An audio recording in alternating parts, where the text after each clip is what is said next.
Ito yung universal board natin. 'Di ba sa universal board may zero line out. Diretso 'yun sa mga motor. Zero line out. Pasok siya sa yung zero line out, pasok siya sa inlet, pasok sa drain. Huwag na natin pansinin yung inlet at saka drain kasi AC naman 'yan. Yan, pasok siya sa inlet, pasok sa drain, pasok din siya dito sa bridge type diode. Dito sa AC ng bridge type diode.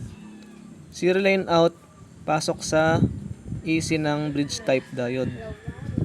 Dalawa kasi diode na ginamit. Tapos sa zero line out, pasok din siya sa AC ng bridge type diode. 'Di ba dapat 'Di ba dapat yung zero line out kasali dito sa motor?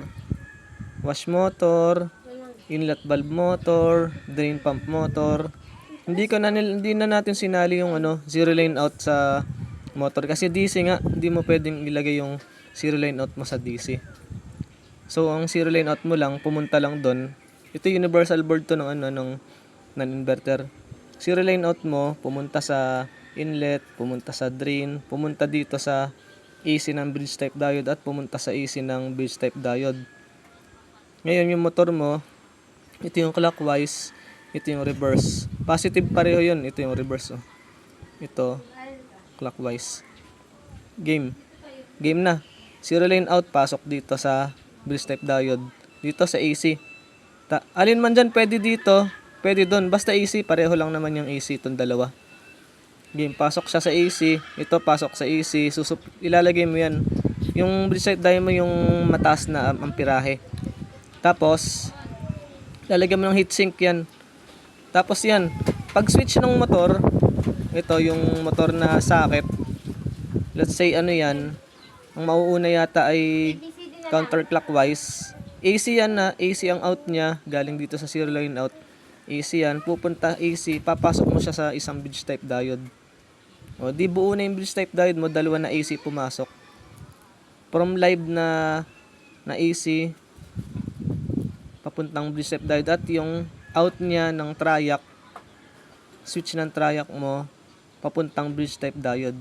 Ngayon, pag nakompleto na yung AC, yan dalawang AC, galing dun sa switch ng motor, kompleto na yung AC niyan. Yun, mabubuhay na yung positive, yung niya, positive at negative out na DC na. Yan, DC na siya, ayan no. Punta siya dun sa reverse, yung positive sa side, di ba tatlo yung wire nun? Tatlong wire siya. Ito lagi at ito yung ikot niya. Ito reverse yan, reverse. Punta na siya sa reverse. Basta positive to Punta na siya sa reverse.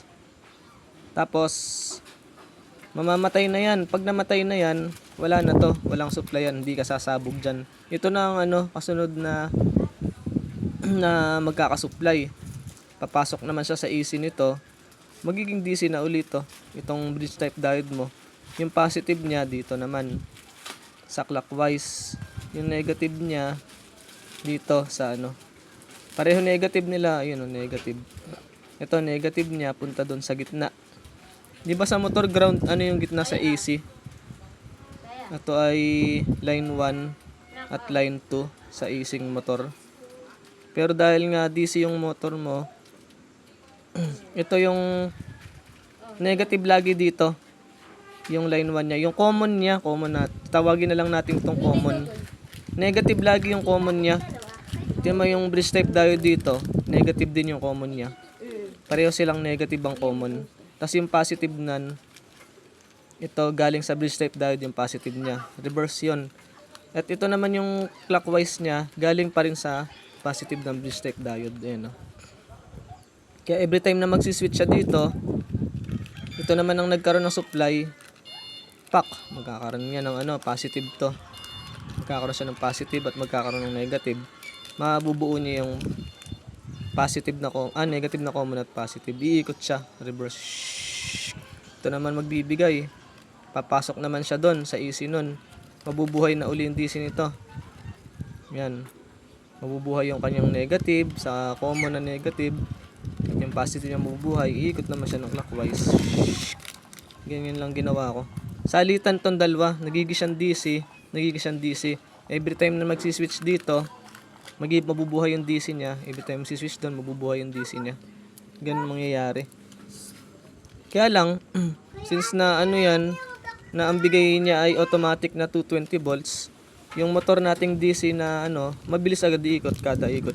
Mabilis agad yan. Bigla ang ikot kasi wala na tayong control sa IPM nung inverter eh. Inverter kasi magko-control nun kung magsisimula ka sa 75 volts na voltahe. Hanggang pataas ng pataas din yung voltahe niya habang natagal. Ito, matic agad na ano, 220 agad DC niya. Malakas agad ang ikot niya. Pero di ba ang bigay naman ng universal board natin, dahan-dahan siya sa spin, pauti-uti. Pero 220 ng 220. Di pag nagwash yan, ganun ka agad kabilis. Para siyang naka-maximum agad. Yan, ganyan lang oh. May picture na yan.